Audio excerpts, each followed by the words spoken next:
Let's take a look at these heavyweight rankings and see how they stand. As you can see right there on the screen, it was 7 versus 8 in this heavyweight division. But where do they go from here? That's always what we ask. We rarely let our athletes live in the moment. We're always like, what's next? What's next right away? I know what I want, Megan. I got to jump this question. I know what I want. I think he needs to redeem himself against you know who?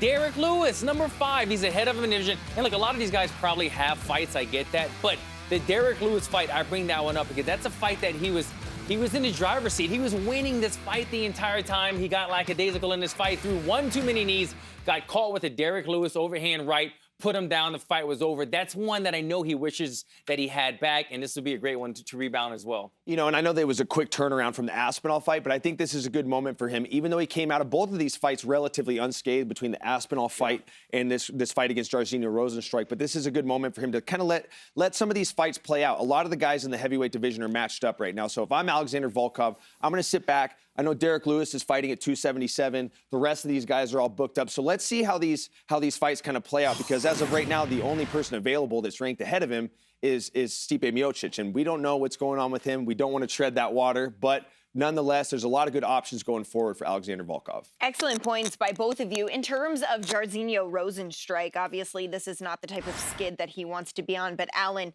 if you're giving advice to Biggie Boy, I mean, what does come next? Yeah, I think he just needs to. It's not like he made a tremendous mistake in this fight, right? He caught the kick, he countered him, he hurt Volkov momentarily. He got countered back as well, and the fight ended. He's not necessarily he didn't take a lot of damage in this fight. He could fight sooner than later if he wants to, but if I'm Rozenstruik, after this fight, I'm looking for the right matchup. I'm getting it with my manager. I'm getting with the UFC matchmakers. I'm saying, let's do something fun. Let's have another strike fest. Find somebody who's a good striker that he feels like he has a speed advantage. Something that's profitable, a manageable fight. You don't want to get in there with somebody like a Blades who's going to take you down and arrest you, put you on a 3-fight skid. Take a smart fight after losing 2 in a row. I like the guys below him. I like Dawkins. I like Marcin Tybura. Dawkins is a good fight. Those are good fights. And if I'm Jairzinho Rozenstruik, that's the thing about heavyweights. Like I said, I don't really feel like he did very many things wrong. He did a lot of things right.